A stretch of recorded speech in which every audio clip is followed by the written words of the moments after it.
नमस्कार दोस्तों, आप सभी का स्वागत है हमारे YouTube channel Indian Ayurvedic doctor पर। दोस्तों, मैं तरुण स्वर्णकार आपके लिए चरक उत्तरार्ध के लेक्चर्स की एक सीरीज़ लेकर आया हूं, जिसमें आज के वीडियो में हम बात करेंगे चरक चिकित्सा स्थान अध्याय 14 अर्श रोगाध्याय के बारे में। दोस्तों, वीडियो को शुरू करने से पहले अगर आप हमारे चैनल पर नए आए हैं या आपने अभी तक हमारे चैनल सब्सक्राइब नहीं किया है तो please do subscribe our YouTube channel and press the bell icon for latest updates. दोस्तों, वीडियो को शुरू करते हैं मंगलाचरण करते हुए, भगवान गणेश को याद करते हुए आज का टॉपिक शुरू करते हैं। वक्रतुंड महाकाय सूर्यकोटि समप्रभ निर्विघ्नं कुरु मे देव सर्वकार्येषु सर्वदा। भगवान गणेश हमारे सभी विघ्नों को दूर करें, हमारा पढ़ाई में यूं ही मन लगता रहे। इसी सोच के साथ चलिए आज का टॉपिक शुरू करते हैं। तो अर्श रोगाध्याय, अर्श मॉडर्न में जिसका कोरिलेशन अपन पाइल्स फिस्टुला से करते हैं, तो अर्श के बारे में आज पर हम पढ़ने जा रहे हैं। तो सबसे पहले तो ये बात है कि जो उदर रोग है, अर्श है और गृहिणी है, ये तीनों रोग क्या होते हैं? मंदाग्नि के कारण होने वाले रोग हैं। ठीक है, अग्निमांद्य होने से ये रोग उत्पन्न होते हैं। ठीक है, तो शुरू करते हैं टॉपिक बिना किसी विलंब के। तो हम इसमें क्या क्या पढ़ेंगे उसके बारे में पहले देख लेते हैं। तो अर्श के भेद, अधिष्ठान, स्वरूप के बारे में पढ़ेंगे, सहज अर्श के लक्षण, फिर अर्श रोग कारण संप्राप्ति, मतलब अर्श रोग के कारण, ये कालाज अर्श के हैं जो अर्श रोग के कारण और संप्राप्ति, दोषानुसार अर्श के कारण व लक्षण, अर्श के पूर्व रूप, साध्यासाध्यता, अर्श के भेद, शुष्कार्श की विभिन्न चिकित्साएं, रक्तार्श की विभिन्न चिकित्साएं और 3 विकार परस्पर निदान। ये पढ़ेंगे कौन कौन से विकार है जिनके परस्पर निदान होते हैं, आपस में निदान होते हैं, और अर्श में पथ्यापथ्य। ठीक है, शुरू करते हैं अपन। तो सबसे पहले अष्टांग हृदय ने 2 प्रकार के अर्श माने हैं, सहज और जन्मोत्तर कालज। जिसमें जन्मोत्तर कालज की बात में क्या बताएं? वात, पित्त, कफ, सन्निपातज, रक्तज और संसर्गज। संसर्गज मतलब द्वंद्वज। ठीक है, और अष्टांग हृदय ने ही आगे शुष्कार्श और आर्द्रार्श यानी रक्तार्श का भी वर्णन किया है, जिसमें शुष्कार्श क्या होता है? वात कफ प्रधान, और आर्द्रार्श होता है रक्त पित्त प्रधान। ठीक है, अब अपन बात करते हैं। अथा तो अर्श चिकित्सम व्याख्यास्याम इति स्मः भगवान आत्रेय। ठीक है, तो उदर रोग अर्श रोग का भी कारण होता है, मतलब किसी के पहले से उदर रोग हो रहा हो तो उसके क्या है? अर्श रोग हो सकता है। जो परस्पर निदान अपन पढ़ेंगे उसमें एक उदर रोग का भी वर्णन आएगा कि अर्श रोग किन रोगों के कारण होता है, उनमें से एक उदर रोग भी होगा। क्यों? क्योंकि उदर रोग में भी मंदाग्नि होती है और अर्श में भी मंदाग्नि प्रधान कारण होती है।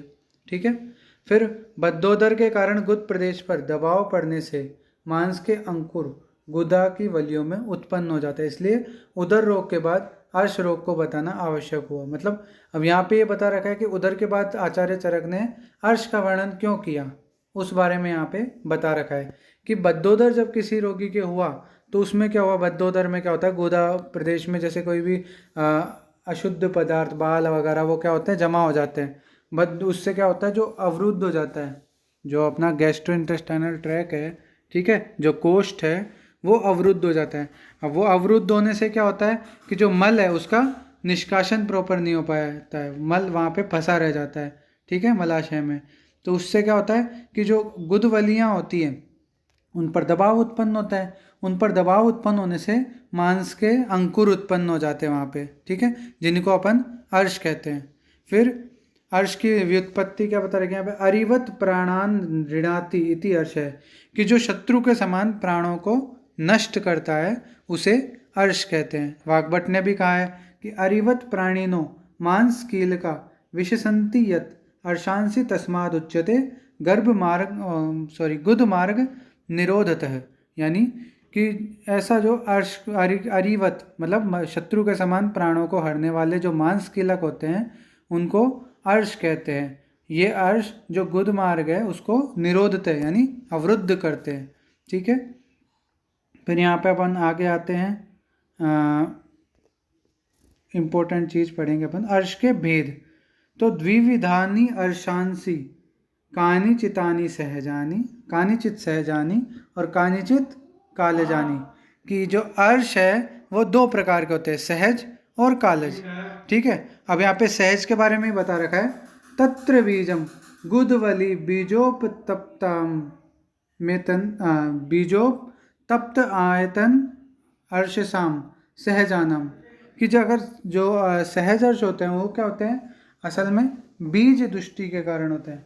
कि किसी के जो बीज हैं, बीज क्या होते हैं, शुक्र और आर्तव, उनमें अगर दृष्टि हो तो क्या होता है, अर्श रोग उत्पन्न होता है। कौन सा अर्श रोग उत्पन्न होता है, सहज अर्श। ठीक है, ये चीज़ आप याद रखिएगा। सहज अर्श और कालज अर्श अपन ने 2 अर्श पढ़े हैं। सहज अर्श के यहाँ पे फिर इन्होंने 2 रीजन बता रखे हैं, जिसमें पहले रीजन की अपन ने बात कर ली, बीज दृष्टि। अब अपन बात करते हैं दूसरे रीजन की। तो दूसरा रीजन यहाँ पे क्या बता रखा, पूर्व कृतम च कर्मम। पूर्व कृतम च कर्मम मतलब कि जो पूर्व में या पहले जो कर्म किए हैं, पिछले जन्म के कर्म एक तरह से, तो वो आ जाते हैं यहाँ पे। कि पूर्व कृतम जन्मम मतलब पिछले जन्म के कर्म, उनका फल है ये। ठीक है, सहज अर्श। मॉडर्न में अपन इसको कॉन्जेनाइटल पाइल्स बोलते हैं। ठीक है, अब यहाँ पे इन्होंने बीज दृष्टि जो बताई है, उसमें भी अपन ने एक चीज़ पढ़ी है कि भाई पुरुष भाग यानी पिता से है ना कौन कौन से अंग अवयव बनते हैं, माता के बीज से कौन कौन से अंग अवयव बनते हैं। ठीक है, ये सब अपन ने पढ़ा हुआ है एनाटॉमी में या शरीर विज्ञान में। तो वहाँ पे अपन ने देखा था कि जो भी सॉफ्ट पार्ट बनते हैं वो किससे बनते हैं, आर्तव से। ठीक है, तो मेनली यहाँ पे किसकी दृष्टि होगी, आर्तव की। क्यों, क्योंकि गुदवली जो है वो सॉफ्ट पार्ट है बॉडी का। ठीक है, तो उसका निर्माण किससे होगा, आर्तव से। तो आर्तव गुदवली उत्पादक होने के कारण आर्तव में विकृति होती है। ठीक है, अब यहाँ पे बीज दृष्टि या आर्तव दृष्टि के कारण क्या क्या बता रखा है कि माता पिता का अपचार यानी उचित रूप से आहार विहार का सेवन न करना, पूर्व जन्म का किया हुआ दुष्कृत कर्म। ठीक है, यह दुष्कृत कर्म अन्य सहज रोगों में भी होता है। ठीक है, ये जो सब हैं सहज अर्श के निदान बता रखे हैं। ठीक है, समझ में आ गई आपको बात, ये है। फिर आगे हम बढ़ते हैं अर्श के क्षेत्र या अधिष्ठान के बारे में। तो यहाँ पे क्या लिख रखा है कि गुदस्यार्ध पंचमांगुल अवकाशे त्रिभागांतरस्तृतीयो गुदवलय क्षेत्रमिति। कि गुद का जो है क्षेत्र क्या है, कि गुदा के 4.5 अंगुल के स्थान में 3 भागों के अंतर से जो है 3 गुदवलियों का क्षेत्र है। यहाँ पे अब मैं आपको समझाऊँ इसको कि अगर नॉर्मली देखें तो all piles are located in the space of 4.5 अंगुल in the lower part of colon.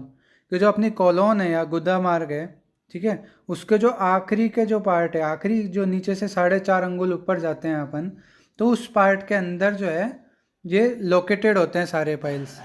समझ में आ गए कि जो गुदा मार्ग है, गुदा का जो छिद्र है, वहाँ से शुरू होकर उससे 4.5 अंगुल ऊपर तक, तो इसी एरिया के अंदर क्या होते हैं, अर्श की उत्पत्ति होती है। यही अर्श के क्षेत्र होते हैं। इस क्षेत्र के अंदर क्या आते हैं, 3 स्फिंक्टर आते हैं, 3 वलियाँ आती है, उन वलियों में अर्श की उत्पत्ति होती है। अब तो समझ में आ गया होगा आपको कि गुदा का जो छिद्र है उससे 4.5 अंगुल ऊपर गुद मार्ग में अर्श के क्षेत्र होते हैं, यानी अर्श की उत्पत्ति वहीं होती है। उन क्षेत्र में हुआ, उस क्षेत्र में जो 4.5 अंगुल का जो एरिया है उसके अंदर 3 वलियाँ पाई जाती हैं, जिसको मॉडर्न में 3 स्फिंक्टर्स बोलते हैं। ठीक है, तो 3 जो गुदवलियाँ हैं उन्हीं गुदवलियों में जो है अर्श की उत्पत्ति होती है। ठीक है, ये है अर्श के क्षेत्र। इसके अलावा अन्य क्षेत्र भी बता रखे हैं कि अन्य क्षेत्र में क्या है, कुछ लोग इससे अधिक क्षेत्र भी मानते हैं। कौन कौन से, शिश्न, अपत्यपथ, गला, मुख, नासिका, कर्ण, नेत्रों के वर्त्म, त्वचा स्थान। ठीक है, इन सबको भी जो है अर्श के क्षेत्र मानते हैं। यहाँ पे भी मतलब अर्श का अधिष्ठान मानते हैं। ठीक है, फिर यहाँ पे बता रखा है अधिष्ठान। आचार्य चरक के अनुसार ये लाइन आप याद रख लेना, मेदो मांसम त्वक्च, अर्शसाम अधिष्ठानम मेदो मांसम त्वक्च, मतलब मेद, मांस और त्वचा। इसको आप कैसे याद रख सकते हैं, मेनोमिक्स इसकी क्या बना सकते हैं अपन, ममता के आंसू। ठीक है, आंसू से आप अर्श याद रख लीजिएगा, मम में ता, तो इसमें 3 आ गए, तय से त्वचा, और शुरुआती 2 में क्या हो गए, मेद और मांस, तो ममता के आंसू। इस तरह से आप याद कर सकते हैं। फिर हम अब आगे आ जाते हैं कि सहज अंकुरों का जो स्वरूप है वो कैसा होता है।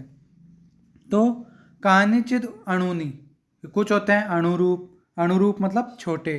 कानिचिद महांती, महांती मतलब कुछ होते हैं बड़े। कानिचित दीर्घाणी, कुछ होते हैं दीर्घ या लंबे। कानिचित ह्रस्वानी, ह्रस्व मतलब लंबाई में छोटा, ठीक है। कानिचित वृत्तानी, कुछ होते हैं गोल से अंकुर, ठीक है। कानिचित विषम विस्तृतानी, विषम विस्तृतानी मतलब विषम रूप से फैले हुए। कानिचित अंतः कुटिलानी, अंदर से जो टेढ़े होते हैं। और कानिचित बही कुटिलानी यानी बाहर से जो टेढ़े होते हैं, ठीक है। फिर कानिचित जटिलानी, कि कुछ ऐसे होता है जटिल होते हैं, मतलब आपस में क्या होता है मिक्स हो जाते हैं, कई मस्से क्या होते हैं कई आपस में बंध जाते हैं, ठीक है। जैसे जटा बन जाती है, जैसे बाल अपन बांध देते हैं वैसे, ठीक है।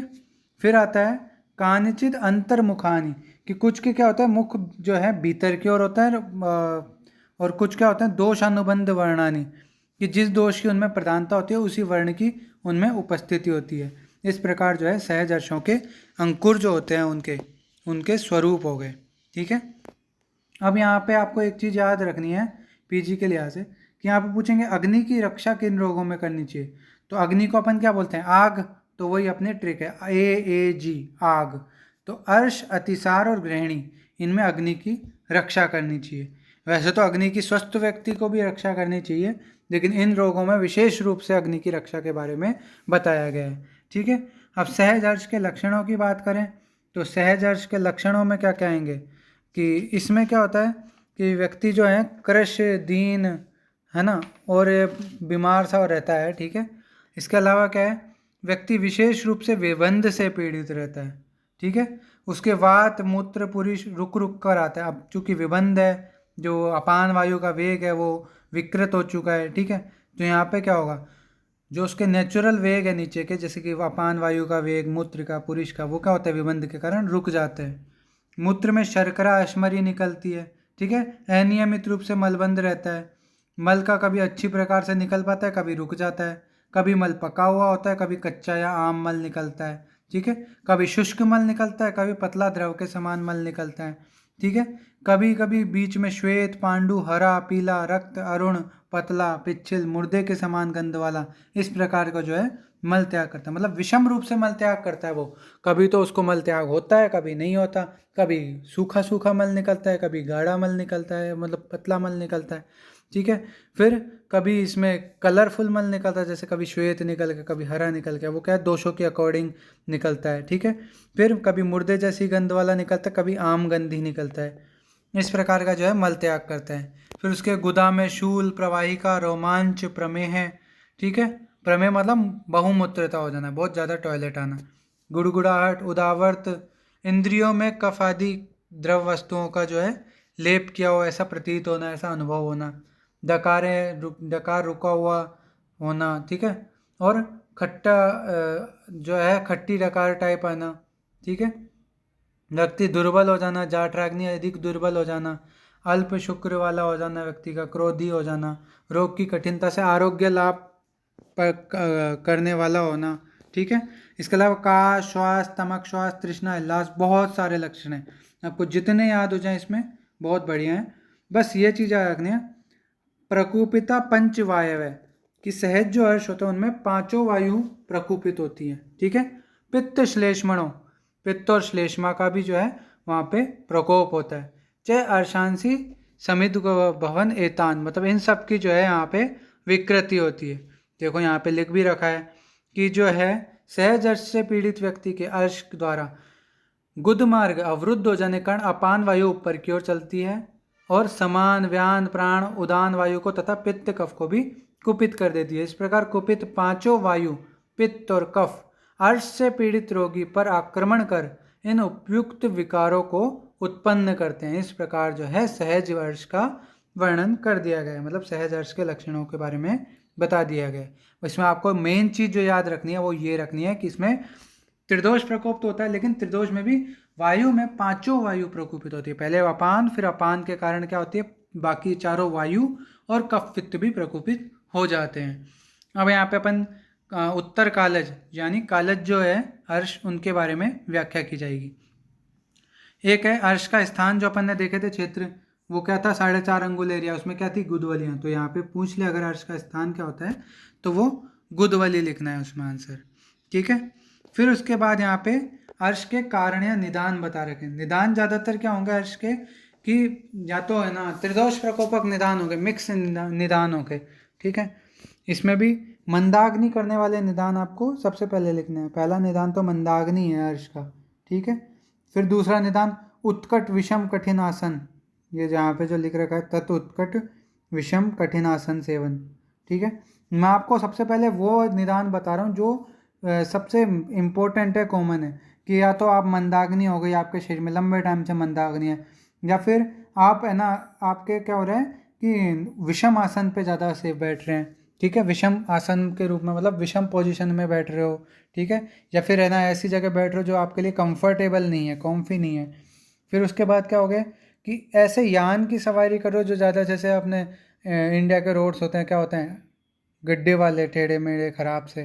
तो क्या होता है बार बार क्या होते हैं वो वाहन हिलता डुलता है, तो उसके कारण क्या होता है आपको अनकंफर्टेबल फील होता है। ठीक है। अनईजीनेस होती है।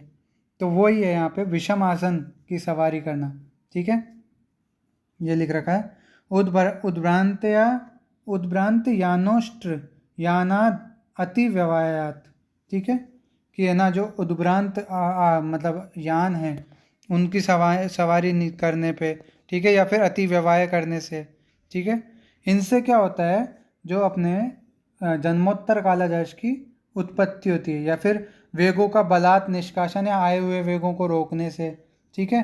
फिर स्त्रियों में आम गर्भ का स्राव होने से, यहाँ पे ये भी बता रखा है कि स्त्रियों में आम गर्भ का स्राव होने से जो है, या गर्भ से गुद प्रदेश का पीड़न होने से।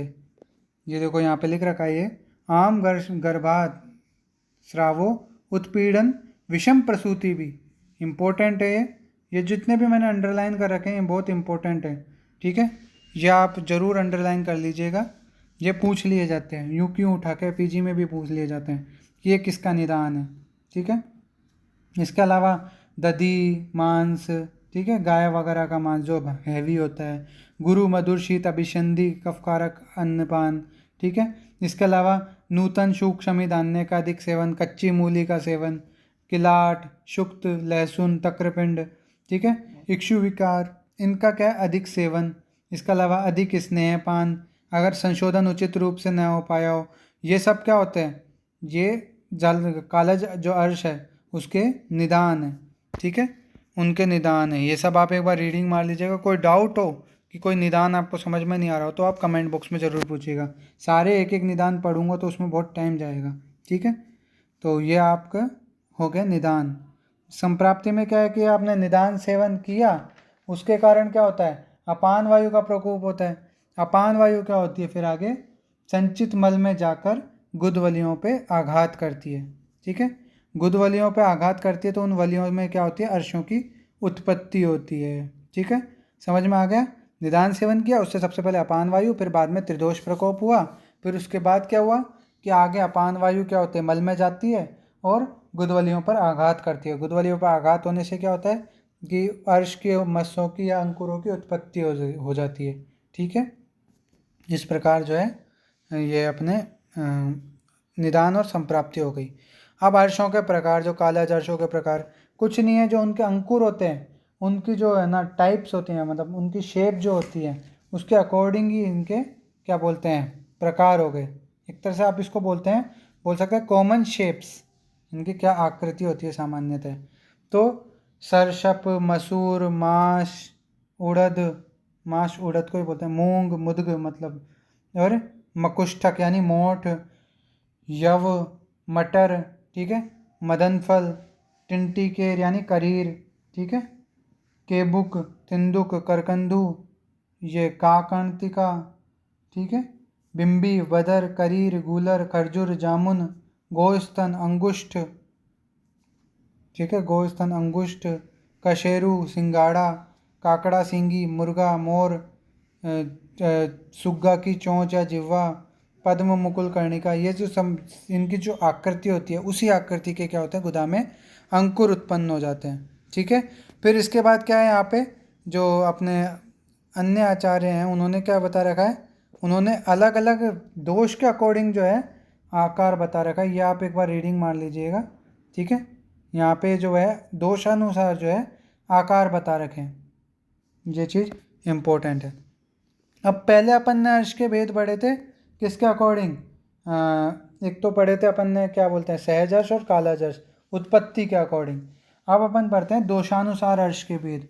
तो दोषानुसार अर्श के 6 भेद बताए, 8 भेद बताए गए हैं, ठीक है। कौन कौन से, वातज, पित्तज, कफज, सन्निपातज, वात पित्तज, पित्त कफज, वात कफज और सहज, यानी जो जन्मोत्तर कालज है उसी के 7 पार्ट कर दिए, ठीक है।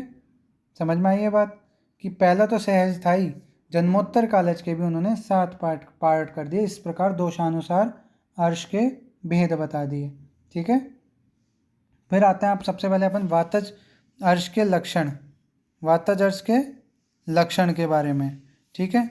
और कारण और संप्राप्ति भी है यहाँ पे, पहले कारण संप्राप्ति देखते हुए वातज अर्श के लक्षण देखते हैं। तो कषाय कटु तिक्तानि रुक्ष शीतल लघु नीचे, यहाँ पे आपको कुछ समझाने की जरूरत नहीं है, तो आपको पता ही है कौन से रस है कौन से गुण है जो वात का प्रकोप करते हैं, वही यहाँ पे हैं, ठीक है। प्रमिताल्प आशनम, कि कम खाना खाओगे, अल्प खाना खाओगे या एक रसाभ्यास करोगे तो उससे भी क्या होता है, वात का प्रकोप होता है। तीक्ष्ण मध्य मैथुन सेवनम, कि अधिक मात्रा में मैथुन सेवन करना या तीक्ष्ण मध्य का सेवन करना। तीक्ष्ण मध्य सेवन से क्या होती है, रुक्षता आती है। लंघन देश कालौच शीतो व्यायाम कर्म च, कि शीतल देश काल का सेवन करना, व्यायाम करना, लंघन करना, ठीक है। शोक वायु आतप स्पर्शो हेतु वातर्षाम मत है, ये हेतु आपको समझ में आ गए। अब अपन पढ़ते हैं लक्षणों पे। लक्षण जो हैं इसमें क्या क्या है,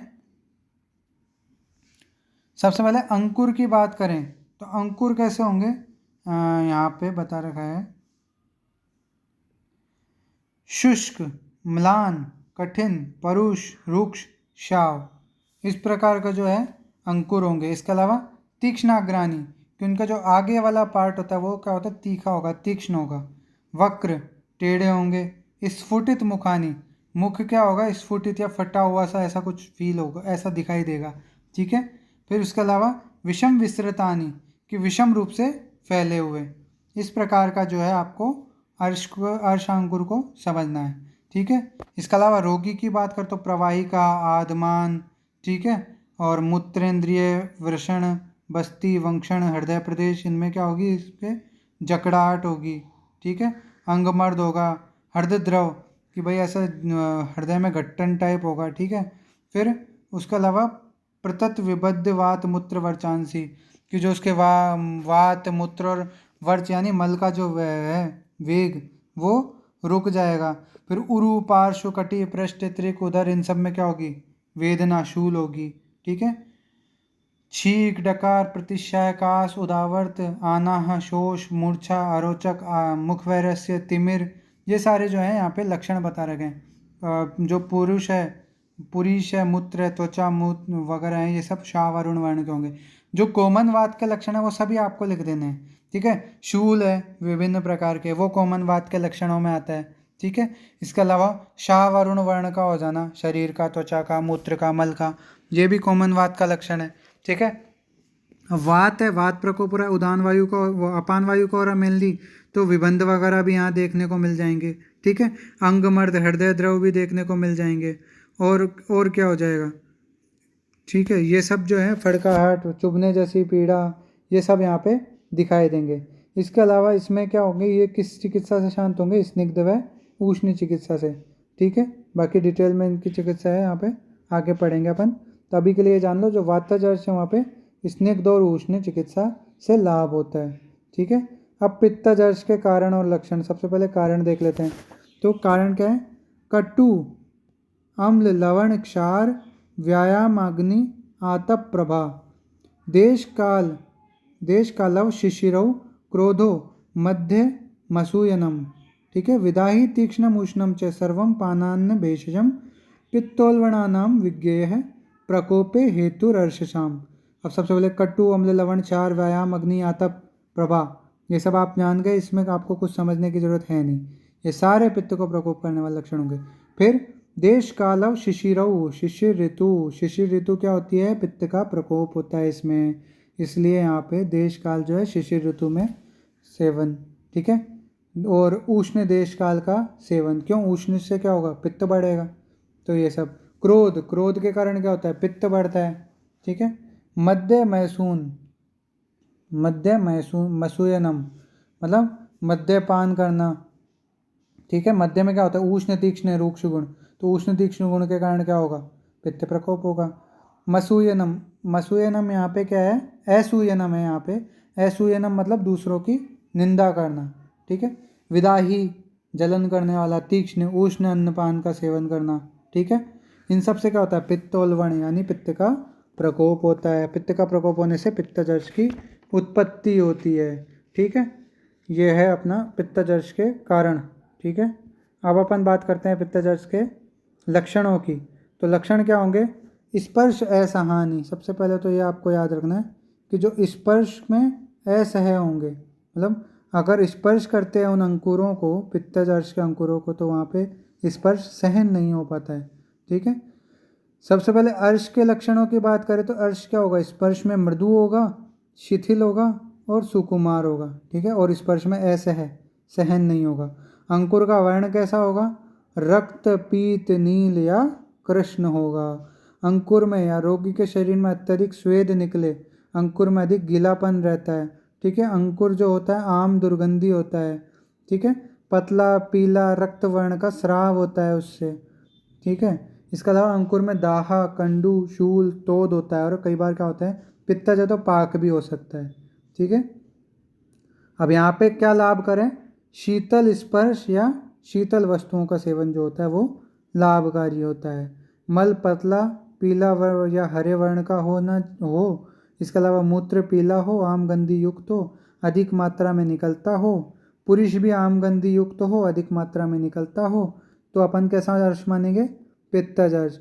इसके अलावा ज्वर, तमक, श्वास, मोह, इनसे जो है रोगी पीड़ित होता है। भोजन में द्वेष रखता है। इसके जो नेत्र, त्वचा, मुख, पुरुष होते हैं वो पीत वर्ण के हो जाते हैं। ये कॉमन लक्षण है, ये आप जानते हैं। तो इस प्रकार जो है पित्तजर्श के कारण लक्षण अपन ने देख लिया। अब कफजर्श के कारण, ठीक है। कफजर्श के कारण क्या है, मधुर स्निग्ध शीतानि लवणानि लवण अम्ल गुरूणि च अव्यायामो द्विवस्वप्ने शय्यासन सुखे रति, ठीक है। ग्राम्यातप सेवा शीतौ च देशकाल विचिंतितम, देशकालावचिंतनम श्लेष्मिकाणम समुद्दिष्टमेतत् कारणम अर्शसाम, यानी मधुर स्निग्ध शीत, ठीक है, गुरु अम्ल लवण, इनका अधिक सेवन, ये सब आप जानते हो कफ प्रकोप करते हैं। अव्यायामो, आलसी व्यक्ति, ठीक है, दिवा स्वप्न करने वाला। शय्यासन सुखे रति, कि जिसको है ना सुखपूर्वक शैया पे लेटे रहना, पड़े रहना अच्छा लगता हो, ठीक है। प्रागवात सेवा, यानी पूर्वी दिशा की जो हवा है वो क्या होती है, शीतल होती है, उसका अधिक सेवन करना। शीतल देश काल का सेवन करना, या कभी भी चिंताग्रस्त न होना, अचिंतनम, ठीक है। ये सब जो है कफ का प्रकोप करने वाले होते हैं। इससे कफ को प्रकोप होने से कफजर्श की उत्पत्ति होती है। इसमें जो अंडरलाइन कर रखे मैंने वो सब अंडरलाइन आप भी कर लेना, ये पीजी के लिहाज से भी इम्पोर्टेंट है, ठीक है। अब इसमें सबसे पहले अर्शांकुरों की बात करें तो अर्शांकुर क्या होंगे, प्रमाण में बड़े, ठीक है, मांस से भरे हुए, चिकने, स्पर्श को सहने वाले। कफ क्या होता है, स्थिर होता है, सहन करने वाला होता है। तो ये अंकुर भी कैसे होंगे, स्पर्श को सहने वाले। स्निग्ध श्वेत पांडुवर्ण पिच्छल स्तंभ गुरु स्तिमित, स्तिमित मतलब गीले कपड़े से ढके हुए के समान जो है प्रतीत होने वाले, ठीक है। सुप्त स्थिर, ठीक है। शोथ युक्त, कंडू प्रदान, खुजली चलना, खुजली चलना कफ का लक्षण होता है, ये भी आप जानते हैं, ठीक है। फिर यहाँ पे क्या है, बहु प्रतत पिंजर श्वेत रक्त पिच्छाति श्रावाणी, यानी जिस अंकुर में अधिक मात्रा में निरंतर पिंजर वर्ण यानी ईशत पीत, पिंजर मतलब ईशत पीत मतलब कुछ पीले से वर्ण का, श्वेत रक्त पिच्छा युक्त अगर स्राव हो, ठीक है। तो इस प्रकार का जो अर्श है अपन को अर्श अंकुर है वो कफज अर्श का मानना चाहिए, ठीक है। मूत्र पुरुष कैसे होंगे, अब आप अंदाज़ा लगाइए कैसे होंगे, कफ का लक्षण कैसा होता है, उसमें मूत्र पुरुष कैसे हो जाते हैं।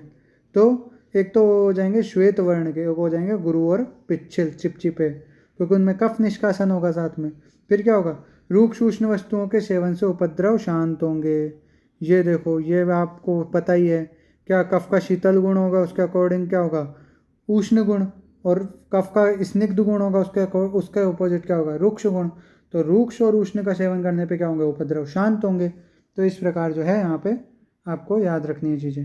फिर प्रवाहिका, निष्ठीविका, कास, हल्लास, अरोचक, प्रतिश्याय, शीत ज्वर, मूत्रकृज, मुखशोष, शोथ, पांडु, अश्मरी, शर्करा रोग, हृदय व इंद्रियों में कफ आदि द्रव वस्तुओं का लेप किया हुआ ऐसा अनुभव होना, मुख माधुर्य, ठीक है, प्रमेय से पीड़ित हो, यानी उसको बार बार टॉयलेट जा रही हो, बहुमूत्रता हो रखी हो, ठीक है, ये सब जो लक्षण हैं वो कफजर्श के होते हैं। ये ठीक है, आपको कॉमन लक्षण है, आपको ज़्यादा रटने नहीं है इन चीज़ों को, ये बस आपको समझने की चीज़ें हैं, ठीक है। आगे हम आते हैं द्वंद्वजर्श में। द्वंद्वजर्श में क्या होगा कि जो दो दोष होंगे उनके ही कारण और लक्षण इसमें मिलेंगे, और त्रिदोषज में क्या होगा, तीनों दोषों के मिक्स लक्षण यहाँ पे दिखाई देंगे, ठीक है।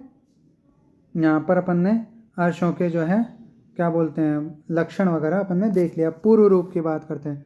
विष्टम्भो अन्नस्य दौर्बल्यम कुक्षिराटोपेय च कार्श्यमुद्गार बाहुल्यम क्या बोलते हैं सवित साधो अल्प विटकता, ठीक है, सवित साधो अल्प विटकता, ग्रहणी दोष पांडु अर्तेराशंका च उदरस्य च पूर्वरूपाणि निर्दिष्टानि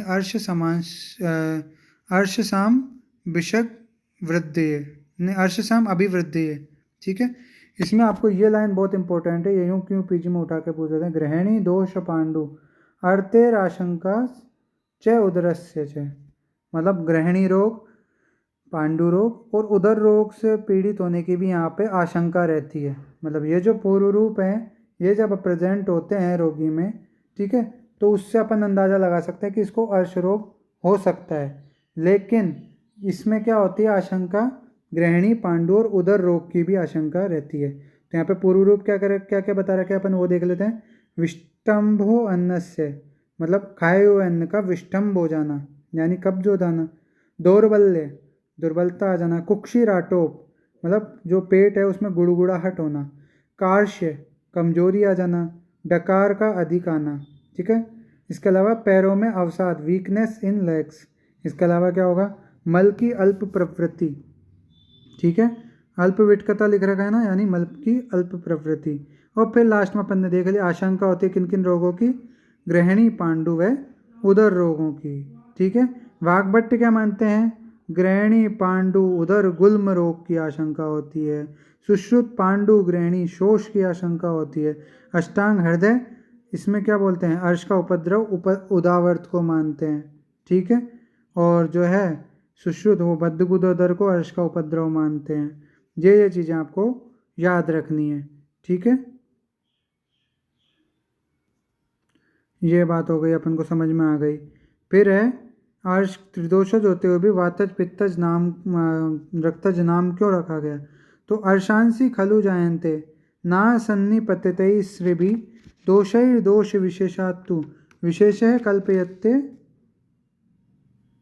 अर्शसाम, कि भाई इसमें क्या होता है, जब तक वात पित्त कफ ये एकत्र होकर गुद में आश्रित नहीं होते तब तक अर्श रोग की उत्पत्ति नहीं होती, यानी त्रिदोषज होता है। लेकिन उनमें से भी क्या होता है, कई बार एक दोष ज़्यादा डोमिनेंट होता है, तो जिस दोष की डोमिनेंस होती है उसके अकॉर्डिंग क्या होता है वहाँ पे नाम हो जाता है उसका, ठीक है।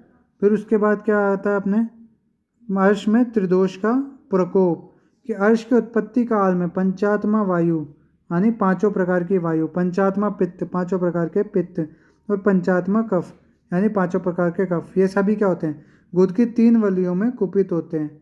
अतः अर्श रोग दुखकारक, अनेक प्रकार के रोगों का कारण, ठीक है, और संपूर्ण शरीर में ताप उत्पन्न करने वाला प्राय कृच्छ साध्य होता है। यहाँ पे साध्यता के बारे में बता दिया कि अर्श रोग जो होता है वो कृच्छ साध्य होता है इन जनरल। क्यों, क्योंकि उसमें पंचात्मा की दृष्टि होती है। पंचात्मा मतलब पांचों वायु, पांचों पित्त और पांचों कफों की जो है वहाँ पे दृष्टि होती है। पहले स्टार्टिंग में संप्राप्ति में अपन ने क्या पढ़ा था, पांचों वायुओं की दृष्टि और उसके साथ साथ पित्त और कफ की दृष्टि होती है। फिर बाद में आचार्य ने इसमें और डिटेल बता दिया कि पंचात्मा मारुत मतलब पांचों प्रकार की जो है वायु की, और साथ में पित्त और कफ भी कंप्लीट पांचों प्रकार के, और कफ इनमें दृष्टि होती है। ठीक है, ये चीज़ आप याद रखिएगा। अब असाध्य अर्श के लक्षण बता रखे हैं यहाँ पे कि जिसमें क्या होता है, हस्त पाद गुदा नाभि वृषण में जो है शोथ उत्पन्न हो जाता है। हर्त पार्श्व शूलम, हृदय व पार्श्व में शूल हो जाता है। सहज अर्श हो, ठीक है, सहज अर्श जो है उसकी वो असाध्य होता है। त्रिदोषज अर्श हो, ठीक है, त्रिदोष जो अर्श होता है वो हो गया। इसके अलावा क्या होगा, भीतरी वली में आश्रित हो, ठीक है, सहजानी त्रिदोषाणी चाहे आभ्यंतरम वलिम, भीतरी जो वली है उसमें आश्रित हो, ठीक है। इसके अलावा जो है उपद्रवों से युक्त हो। कौन कौन से उपद्रव, हर्त पार्श्व शूल, सम्मोह, छर्दी, अंगस्य रुक, ज्वर, ठीक है, तृष्णा, गुदपाक, ये जो हैं सब उपद्रव हैं। इन उपद्रवों से युक्त हो, सभी उपद्रवों से युक्त हो तो वो असाध्य अर्श होता है। ठीक है, फिर अपन बात करते हैं याप्य अर्श की।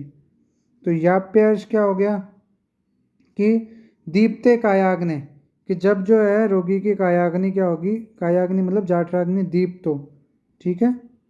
उसके अलावा क्या होगा कि शेषत्वाद आयुष स्थानी चतुष्पाद समन्वित है, कि क्या होगा उसकी जो रोगी की लाइफ स्पॉन अभी बची हुई हो और जो चतुष्पाद जो हैं वो बहुत इफ़ेक्टिव हो, मतलब बहुत अच्छे हो, अपने काम में श्रेष्ठ हो, ठीक है। तो उनमें क्या होता है, ये याप्य होता है, ठीक है। अर्श रोग, उपद्रव युक्त अर्श रोग भी क्या होता है, याप्य होता है, ठीक है। ये सब आप याद रखिएगा। फिर अपन आगे बात करते हैं, अल्पज्ञ वैद्य द्वारा शस्त्रादि कर्म का जो है निंदा की गई है, ठीक है। शस्त्रादि त्रिविध क्रम क्या क्या है, शस्त्र शार अग्नि, यहाँ पे बता रखा है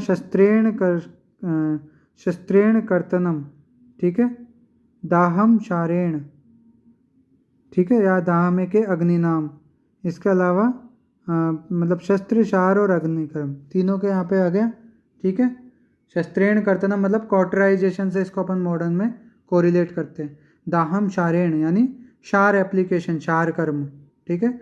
और दाहम एके तथा अग्नि नाम यानी अग्निकर्म, जिसमें बर्न करते हैं अपन अग्नि से अर्श को, ठीक है। ये जो तीनों कर्म हैं, अगर जो वैद्य मतलब जो इसको कुछ आता जाता नहीं है, ठीक है, फर्जी डॉक्टर है, वो अगर इन कर्मों को करेगा तो ये रोगी को जरूर मृत्यु देने वाले होंगे, ठीक है, और अनेक उपद्रव उत्पन्न करने वाले होंगे, ठीक है।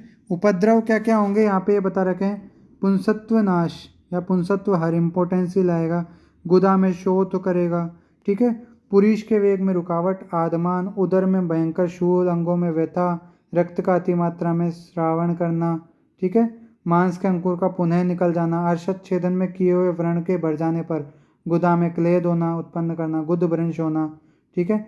ये सब क्या हो गए, उपद्रव हो गए अल्पज्ञ वैद्य द्वारा त्रिविध कर्म करने से, ठीक है। फिर उसके बाद क्या है, चिकित्साओं का वर्णन आएगा। पहले अर्श के भेद की अपन बात कर लेते हैं। तो अर्श के भेद क्या क्या है, शुष्कर्ष और आर्द्रर्श भी यहाँ पे अब बता रखे हैं। तो चरक ने 3 प्रकार से भेद बता रखे थे, पहला सहज और कालज, दूसरा 8 प्रकार के भेद सहज और कालज को कितने भागों में बांट दिया, 7 भागों में दोषानुसार, और अब तीसरा क्या बता दिया, शुष्कर्ष और आर्द्रर्श, ठीक है। शुष्कर्ष में वात कफ की प्रधानता होती है और आर्द्रर्श में पित्त और रक्त की प्रधानता होती है, ठीक है। इस प्रकार जो है हमने भेद तक पढ़ लिया है। अब अपन चिकित्सा जो है अगले शुष्कार्ष की चिकित्साएं जो हैं वो अगले वीडियो में देखेंगे, ठीक है। कोई भी आपको अभी तक डाउट आया हो तो आप कमेंट बॉक्स में ज़रूर पूछें। थोड़ा ज़्यादा टाइम लग गया, इतना टाइम लगना नहीं चाहिए था आज के वीडियो में, पर लग गया, कोई बात नहीं, आपको समझ में आनी चाहिए चीज़, ठीक है। मिलेंगे अपने अगले वीडियो में, तब तक के लिए स्वस्थ रहें, मस्त रहें, बाय बाय।